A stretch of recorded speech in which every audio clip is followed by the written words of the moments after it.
प्रधानमंत्री जवाहरलाल नेहरू ने कई बड़ी गलतियां की, जिसका खामियाजा आज न सिर्फ पूरे भारत को भुगतना पड़ रहा है, बल्कि आसपास के क्षेत्रों जैसे तिब्बत को भी भुगतना पड़ रहा है। स्वतंत्रता के पहले 15 वर्ष में जवाहरलाल नेहरू ने कई ऐसे फैसले लिए जिससे भारत न सिर्फ रणनीतिक रूप से कमजोर हुआ, बल्कि आगे चलकर देश को अपना क्षेत्र भी चीन और पाकिस्तान के हाथों गंवाना पड़ा। जब भी जवाहरलाल की बात आती है तो उनके दो ब्लंडर तुरंत दिमाग में आते हैं। पहला 1947 से 1948 का कश्मीर ब्लंडर और दूसरा 1962 का हिमालयन ब्लंडर। लेकिन एक और भी ब्लंडर यानी कि पाप है जो कि लोगों को आमतौर पर पता नहीं होता, और वह है बलूचिस्तान का ब्लंडर। अपने कार्यकाल के दौरान नेहरू बलूचिस्तान प्रांत के सामरिक महत्व को समझने में विफल रहे और कलात के राजा या खान मीर अहमद खान द्वारा बलूचिस्तान के एक अहम हिस्से के भारत में विलय के प्रस्ताव को ठुकरा दिया। ये नेहरू की ही गलती का परिणाम है कि आज बलूचिस्तान के लोगों को पाकिस्तान में मर मर कर जीना पड़ रहा है। पाकिस्तान के क्रांतिकारी और व्यवस्था विरोधी कवि हबीब जालिब ने पाकिस्तान के अत्याचारों पर लिखा था, मुझे जंगे आजादी का मजा मालूम है, बलोचों पर जुल्म की इंतहा मालूम है, मुझे जिंदगी भर पाकिस्तान में जीने की दुआ मत दो, मुझे पाकिस्तान में इन 60 साल जीने की सजा मालूम है। दरअसल बलूचिस्तान को पहले कलात के नाम से जाना जाता था और ऐतिहासिक तौर पर कलात की कानूनी स्थिति भारत के दूसरे रियासतों से अलग थी।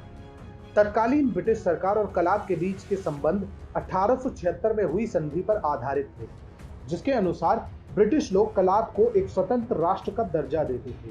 बीबीसी की एक रिपोर्ट के अनुसार जहां 560 रजवाड़ों को ए सूची में रखा गया था, कलात को नेपाल, भूटान और सिक्किम के साथ बी सूची में रखा गया था।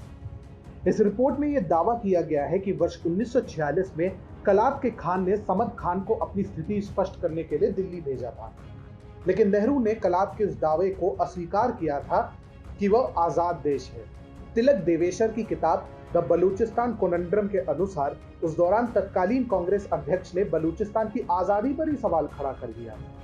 वहीं ब्रिटेन स्थित think tank foreign policy centre का मानना है कि नेहरू ने 1947 में कलात के खान द्वारा हस्ताक्षर किया हुआ विलय पत्र वापस कर दिया था। बात तब की है जब भारत स्वतंत्र हो चुका था और देश का दो भागों में बंटवारा हो चुका था।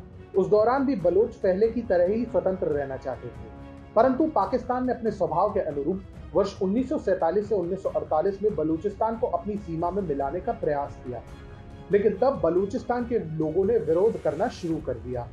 उस वक्त तो पाकिस्तान की सरकार थम गई और अंग्रेजों के जाने के बाद बलोचों ने अपने आजादी की घोषणा कर दी थी।